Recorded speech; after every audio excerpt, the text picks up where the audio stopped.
buenas tardes. Esta es la presentación de mi último libro. Se titula Los últimos de América, que hace referencia a las épicas resistencias de las fortalezas de San Juan de Ulúa en el puerto de Veracruz, en México, entonces Nueva España, y la fortaleza del Real Felipe en la ciudad en el puerto del Callao, muy cerca de Lima, en el Virreinato de Perú. Y luego también, un hecho más conocido, es la resistencia del general Antonio Quintanilla en la isla de Chiloé. Y luego la última parte del libro se refiere a la resistencia que hubo de españoles y de indios después, y minorías étnicas de esos países, después de la batalla de Ayacucho. Muchos libros hablan sobre las guerras de emancipación americanas, pero finalizan en la batalla de Ayacucho. A mí mismo, por ejemplo, en el colegio se nos explicó que cuando se rinde el general de la Serna en la batalla de Ayacucho, pues ya desaparece la presencia española en América.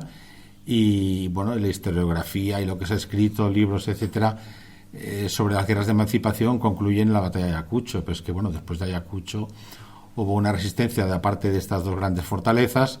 Hubo una resistencia, no voy a hablar de guerrillas porque estoy hablando de auténticos ejércitos, compuestos sobre todo por indios, que veían que sus derechos adquiridos durante la época de la monarquía hispánica, como por ejemplo eran las tierras comunales, que las explotaban conjuntamente las poblaciones de indios autóctonos de esos lugares, esas tierras fueron confiscadas por los, entre comillas, libertadores, que con la excusa de libertar esos pueblos lo que hicieron fue repartirse las tierras de los indios, tierras comunales, y repartírselas entre ellos y hacer grandes latifundios, y los indios que eran libres en la época de la dominación española llevarlos a un estado de semiesclavitud, dependiendo de estos nuevos señores que eran los que se suponía que les habían liberado de la tiranía española.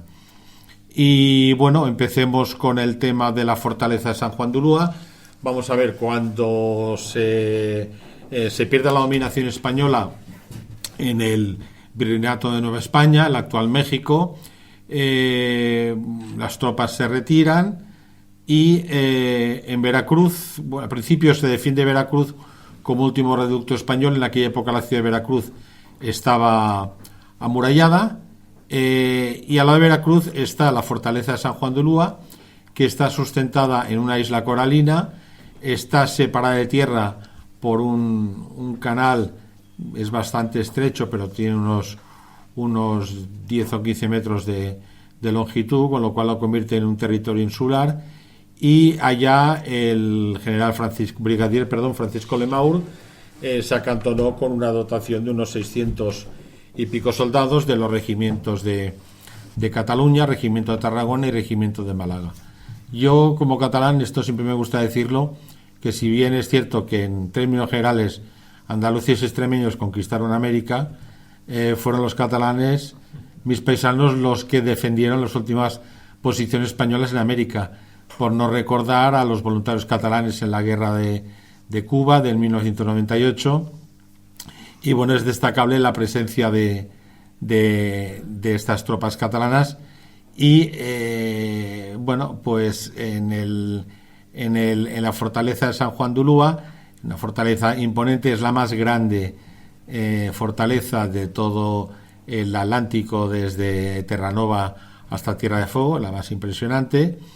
Y en ese momento, esto es un tema que tampoco se conocía, España, el reino de Fernando VII, tuvo el plan de conservar ese territorio. O sea, se había perdido Nueva España, pero se intentaba conservar ese territorio, que esto es una pauta que se ha seguido tradicionalmente. Por ejemplo, los americanos, cuando en 1903 se retiran de Cuba, se quedan en Guantánamo, que es una base muy grande, con mucho calado, para que los barcos de guerra puedan fondear ahí. Cuando se retiran los americanos de Filipinas, se quedan las bases de Clark y la otra no recuerdo cómo se llama. Lo tengo apuntado por ahí, me parece, bueno, a ver, Clark y Y bueno, es igual, ya me saldrá. Bueno, 2 bases militares. Por ejemplo, con la descomposición de la Unión Soviética, lo que era el antiguo Kaliningrado de Prusia Oriental, pues la actual Rusia se queda ese territorio, y en el norte de Polonia hoy en día tenemos un territorio que es ruso y está en territorio de la Unión Europea. Lo mismo pasó con la base de Ramstein, por ejemplo, en Alemania, que en el año 45, pues claro, pues Estados Unidos, por cuestión estratégica, se queda la base de Ramstein. Hay 2 bases inglesas en la isla de Chipre, y por no hablar tampoco de los territorios que se llaman insulares de ultramar, que son las Islas Chafarinas, el Peñón de Vélez, la isla de Perejil, Peñón de Vélez de la Gomera, y las Alucemas y las Islas Chafarinas. No incluido Ceuta y Melilla, porque eso eran plazas españolas ya mucho antes de que existiese el Reino de Marruecos. Bueno, pues entonces con San Juan de Ulúa se pretende hacer lo mismo. Hemos perdido Nueva España, pero conservamos una base militar con intención de conservarla hasta nuestros días, hasta hoy en día. Pero ¿qué ocurrió? Que claro, México vio que no estaba completado su proceso de independencia. Si no caía esa plaza, hizo todo lo posible, pero bueno, era inexpugnable, por lo que he dicho antes, por su condición insular, no se podía tomar al asalto, y entonces simplemente la acercaron, y esta fue básicamente la historia. Para explicar un poco lo que supuso esa resistencia, estableciendo una relación comparativa con otra resistencia famosa de los últimos de Filipinas, en la iglesia del Valer. En el Valer se concedieron 2 laureadas de San Fernando, una al capitán Martín Cerezo y otra al médico a título póstumo. En la fortaleza de San Juan de Ulúa, cuando capituló, se concedieron, y lo digo al público que está en la sala, que se coja la silla, que no se me caiga ninguno, 135 laureadas de San Fernando a cada uno de los defensores individuales, de segunda clase, individuales, a todos y cada uno de los defensores de la plaza. Luego dejamos ahora San Juan de Ulúa, nos vamos al sur, al Pacífico. El Real Felipe, eso fue ya totalmente diferente. El Real Felipe, que está, como he dicho anteriormente, en el puerto del Callao, en Lima. Perú, España no tenía ningún interés, porque estratégicamente no era conservable ni defendible. Básicamente porque, así como San Juan de Ulúa estaba relativamente cerca de Cuba y con barcos se podía suministrar armamento, reemplazo de tropas, etcétera, que es la intención inicial de España, el Real Felipe estaba en el Pacífico, entonces España ahí no podía enviar a nadie, porque es que, claro, ya no tenía las posesiones de América, solamente tenía Cuba, y mandar desde Cuba o desde España barcos de auxilio, de comunicación al Real Felipe, pues bueno, tenían que atravesar el Cabo de Hornos, y era impracticable. Entonces eso fue diferente. Allí lo que aconteció fue lo siguiente: hubo la batalla de Ayacucho, los ejércitos realistas son derrotados, y bueno, entonces el general Canterac firma el acta de capitulación de Ayacucho, porque el mariscal de la Serna no quiso firmarla. Y en el acta de capitulación de Ayacucho había un capítulo que ponía, evidentemente, bueno, que los españoles entregaban las armas, pero que se entregaba la fortaleza del Real Felipe en el Callao. Vamos a ver, si he dicho anteriormente que la fortaleza de San Juan de Ulúa, una fortaleza de esas estilo Vauban, con 4 baluartes, muy grande, la más grande de la costa del Atlántico. El Real Felipe era la más grande de la costa del Pacífico, más grande incluso que la de Acapulco, que es gigantesca. En el Real Felipe hoy en día hay un museo militar del ejército peruano, está muy bien conservado, a diferencia de San Juan de Ulúa, que pertenece al Ayuntamiento de Veracruz, y la verdad es que está bastante abandonado.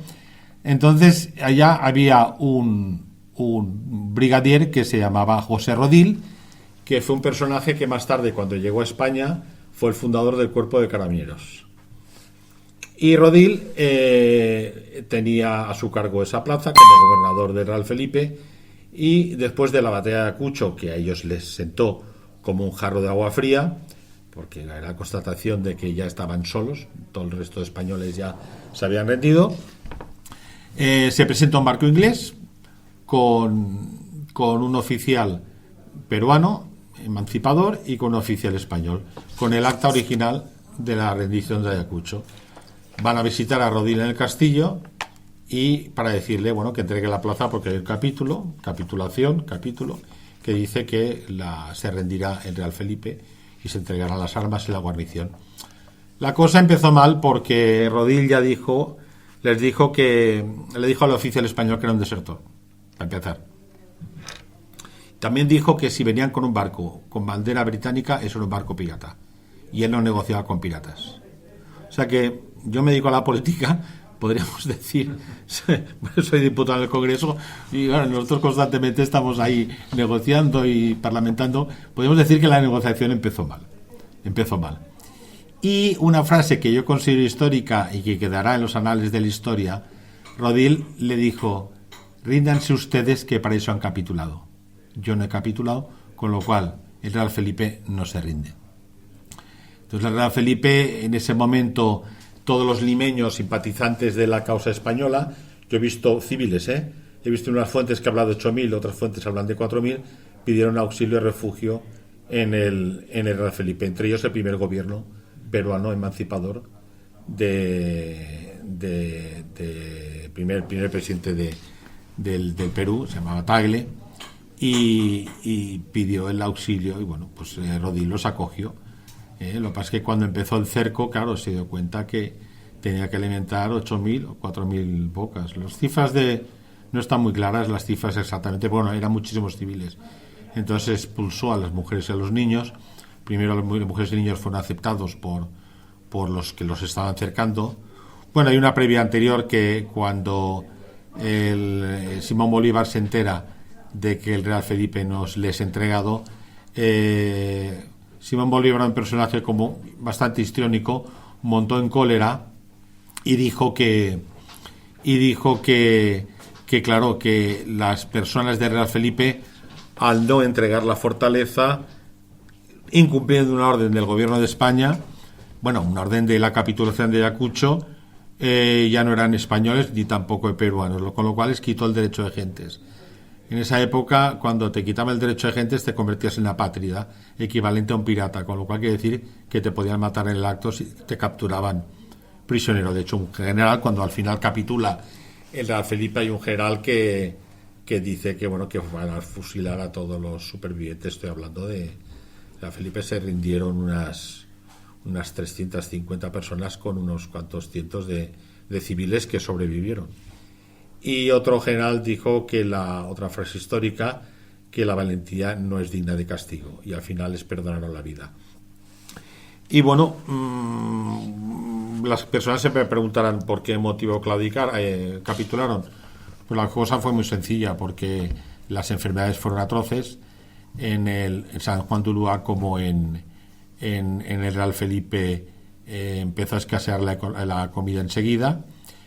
En el Real Felipe hubieron casos de canibalismo entre civiles. Rodil, en cuanto se enteró que habían casos de canibalismo, ordenó fusilar a los civiles que practicaron esa abominable cuestión.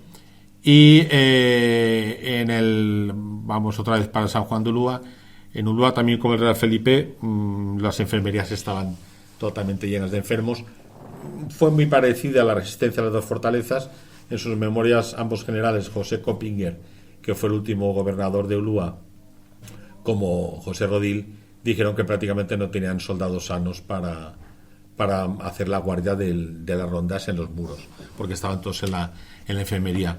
Para que se hagan ustedes una idea, en San Juan de Ulúa se murieron todos los médicos y unos enfermos cuidaban a otros.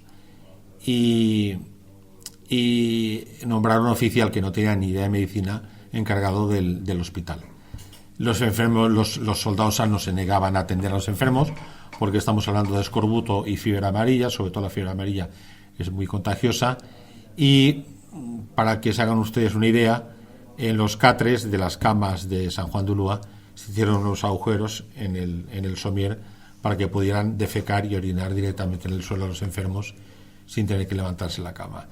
Y en este estado es cuando ya el último intento de rescate o de traer tropas de relevo frescas fracasó. Entonces, cuando el general José Coppinger, brigadier, ya se plantea la capitulación. Y en Real Felipe una cosa parecida, el patio estaba lleno de cadáveres, el olor era nauseabundo, porque al ser una fortaleza con suelo de piedra, no podían enterrarlos, y bueno, pues también decidieron capitular.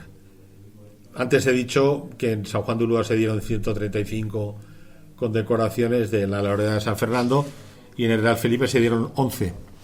Y yo he pensado, ¿y esta diferencia por qué? Entonces, bueno, he establecido dos conclusiones. La primera es que el Real Felipe resistió casi 2 años y San Juan de Ulúa resistió 4 años y medio. No olvidemos que los últimos de Filipinas resistieron, no llegó a 1 año. Y si nos fijamos, lo tengo apuntado por aquí, el famoso cerco de Numancia, 15 meses. El sitio de Gerona, el más largo, duró 7 meses. Los sitios de Zaragoza, el más largo, duró 2 meses. El de Nuestra Señora de la Cabeza, en julio del 36, en la provincia de Jaén, 9 meses, que perecieron todos prácticamente. Y el Alcázar de Toledo, 2 meses. O sea que aquí estamos hablando de 4 años y medio por un lado y casi 2 años por otro.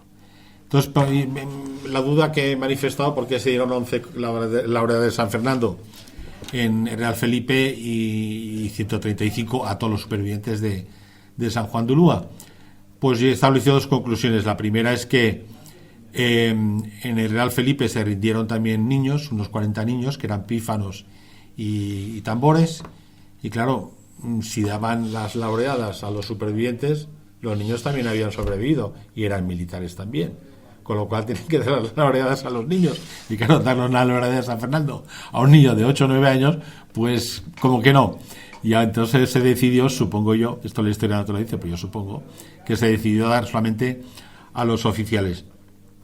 Y bueno, y el otro motivo es esto, que una fortaleza 4 años y medio y el Real Felipe solamente, entre comillas, 2 años y medio. Bueno, pues básicamente esto es un poco la historia de estas 2 magnas fortalezas, las más importantes de América. Es un hecho, considero yo, importantísimo, totalmente desconocido en la historiografía española, porque he hablado incluso con catedráticos de historia, me dicen que este hecho no lo conocían. Yo cuando hablo de los últimos de América, todo el mundo me dice, Chiloé. Bueno, pues sí, Chiloé ya, pero Chiloé también es un hecho destacado, pero bueno, pero está en el libro, tiene un capítulo entero, por supuesto. Pero ya finalizando, yo me atrevería a decir que nadie conocía a Blas de Lezo, muy pocos lo conocíamos hace unos 3 años, era un personaje desconocido, y ahora todo es Blas de Lezo. Han salido infinidad de libros. Nadie conocía a Gálvez como gobernador de Florida, y ahora Gálvez. Pues nadie conoce a Francisco Lemaur, a José Coppinger y a José Rodil. Y yo espero, y me gustaría, me sentiría orgulloso, que a partir de ahora sacan libros de Coppinger, de Lemaur y de José Rodil. Lo único, claro, que por lo menos esos autores no se atribuyen el mérito de haberlo descubierto ellos, por lo menos que me citen mínimamente, ¿no? Y bueno, pues básicamente esto lo quería exponer en esta charla de hoy, y bueno, pues estoy a vuestra disposición, como lo está mi libro. Muchas gracias. No, está el libro. 10.000 proyectiles cayeron en el Real Felipe y unos 5.000 o 8.000 en San Juan de Ulúa. Fue un duelo artillero. No. Intento de asalto no hubo, porque esos muros eran infranqueables. Y asalto de infantería no, pero cañonazos constantemente. Bueno, de hecho, incluso San Juan de Ulúa pasó la ofensiva, porque bombardeó Veracruz. Claro, tenía la ciudad ahí delante y se llegó a bañar, tuvieron que vaciar Veracruz. El tema es muy interesante. Francisco Lemaur en San Juan de Ulúa provocó un golpe de estado en México, porque se carteaban con los generales. Claro, que los generales militares mexicanos habían sido españoles hacía 2 días, eran todos, se habían cambiado de chaqueta, eran amigos. Claro, una guerra civil. Sí.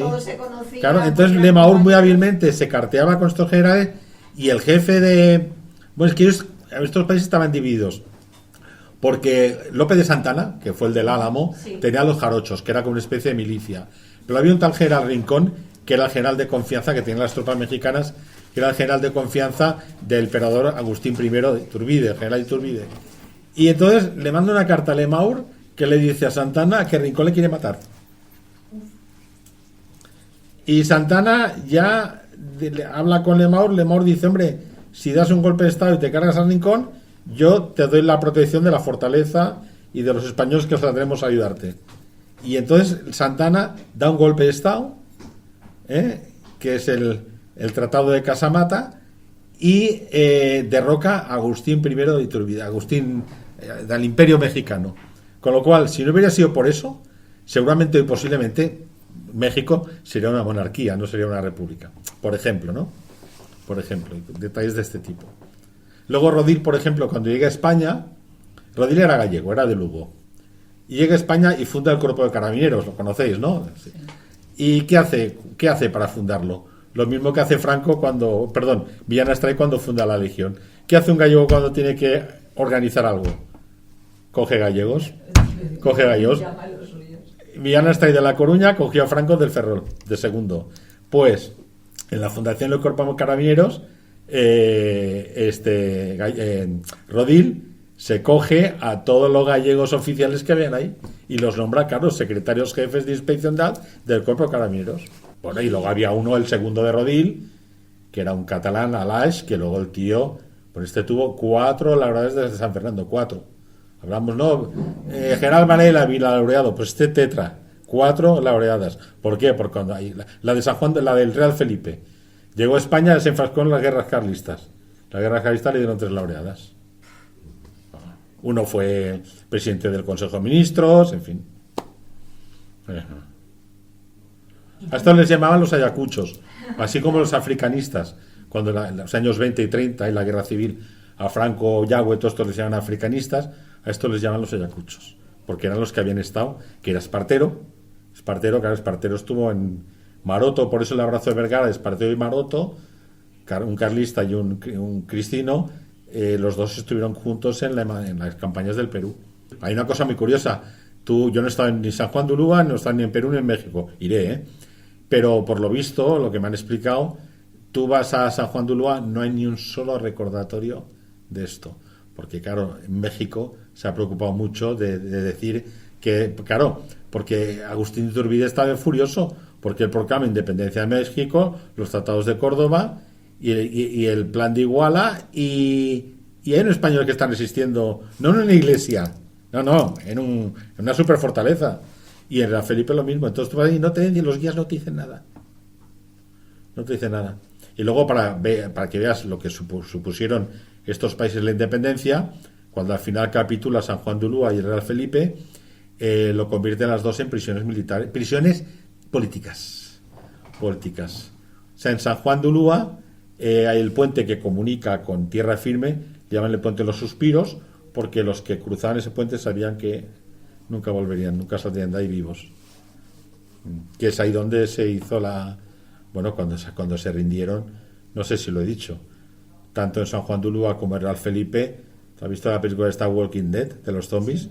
Salieron auténticos zombies. Claro, si es que después zombies. de 4 años... Se iban arrastrándose unos a otros, unos en camilla, otros no podían ni caminar. Cuando en los últimos de Filipinas, el fraile franciscano que estaba ahí, como sabía que los iban a acercar, hizo acopio de arroz, carne seca y no pasaron hambre. A ver, una dieta muy monótona, pero ellos cuando sale la formación de 3, los últimos de Filipinas, los tíos están, que decimos en catalán, hacen pachoca, ¿no? Están así los tíos bien. Y los del Real Felipe San Juan de Ulúa eran espectros humanos. A mí, como autor, me ha sorprendido que un hecho tan importante como este, no uno, dos, los he conozco. Es que lo de San Juan de Ulúa y lo de Real Felipe supera, lo he explicado, Numancia, Caza de Toledo, todo. Yo no lo conozco. Todo. Luego otra cosa, lo de los últimos de Filipinas, a ver, no eran ni tropas regulares filipinas, eran tagalos. Y Aguinaldo, no, el primer presidente era Aguinaldo, no, el filipino, Aguinaldo se llamaba. Era un tema, una iglesia que un español, que es que ni le interesaba eso, era un tema residual. Ya tenía problemas con los americanos, claro. Exacto, que le fastidiaban la independencia. Pero San Juan de Ulúa y el Real Felipe hicieron bancarrota al Estado peruano y al Estado mexicano. Les hicieron bancarrota porque México tuvo que hacer una flota que no tenía. Y hasta que no tuve una flota no claudicó. Claro, al hacer una flota ya cortaron el suministro con Cuba. Entonces los americanos, barcos burladores de bloqueo americanos y barcos ingleses suministraban material, munición, pólvora para los cañones. Claro, es que en San Juan de Ulúa estaba el oro de América, la fortaleza estaba repleta de oro. Ahí se cargaban los barcos de oro y se iban para España. Claro, sí, Y entonces tenían mucho oro. Entonces ellos, a los americanos sobre todo, les compraban la comida, nunca mejor dicho, a precio de oro. Los americanos estaban encantados. Y los mexicanos no disparaban contra los barcos americanos, bueno, que era una guerra encima con los americanos. ¿Me entiendes? Que ya eran, que ya eran independientes los americanos. No tenían problemas. Y al final hundieron un barco americano. Y los americanos dijeron, hombre, está bien que no ganemos la vida, pero siempre y cuando no nos cueste la vida. Entonces ya los barcos americanos dejaron de venir. Y hubo la última flota del capitán Laborde que intentó auxiliar a San Juan de Ulúa y aparecieron, sobre todo, le decepcionó mucho a Coppinger cuando vio banderas colombianas. Porque era la Gran Colombia. La Gran Colombia era Colombia, Venezuela, Ecuador, era Panamá, era un gran estado. Y era una marina potente ya en aquella época. Y ya cuando vio colombianos y tal, dijo aquí ya. Pero bueno, incluso cuando toma la decisión de capitular, tardan como 4 meses en capitular. O sea, no fue aquello de me rindo, no. Un proceso.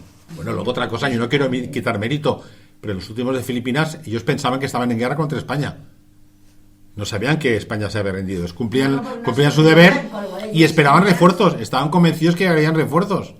Pero estos tíos sabían que el Real Felipe sabía que Ayacucho habían capitulado. Incluso, así como San Juan de Ulúa tuvo reemplazos de tropas, en el Real Felipe llegó la expedición de Roque Guruceta, que eran 2 navíos, el Asia y el Aquiles. El Asia era un gran barco de la flota española entonces. Y salieron de España cuando estaban en lucha en sus territorios, pero cuando llegan ya ha habido la batalla de Ayacucho. Entonces, claro, Rodil ve que llegan los 2 barcos, los únicos que llegaron en esos 2 años, los recibe con los brazos abiertos, pero el Roque Guruceta le dice, oye, lo siento, pero yo no vengo aquí, yo no tengo nada para traerte, no tengo víveres, no tengo nada, bueno, te dejaré algunos mosquetes y algunas balas que tengo y pólvora, pero no puedo dejarte nada más. Y yo de aquí me piro, porque estas costas ya son enemigas, yo aquí no puedo defender en ningún lado. Y se fue para Filipinas. No, hicieron la vuelta al mundo, lo paqueó luego en Filipinas, por el camino se les sublevó la tripulación, que eran la mayoría sudamericanos, y entregaron el barco a los filipinos, luego lo quemaron, en fin, una movida, yo qué sé.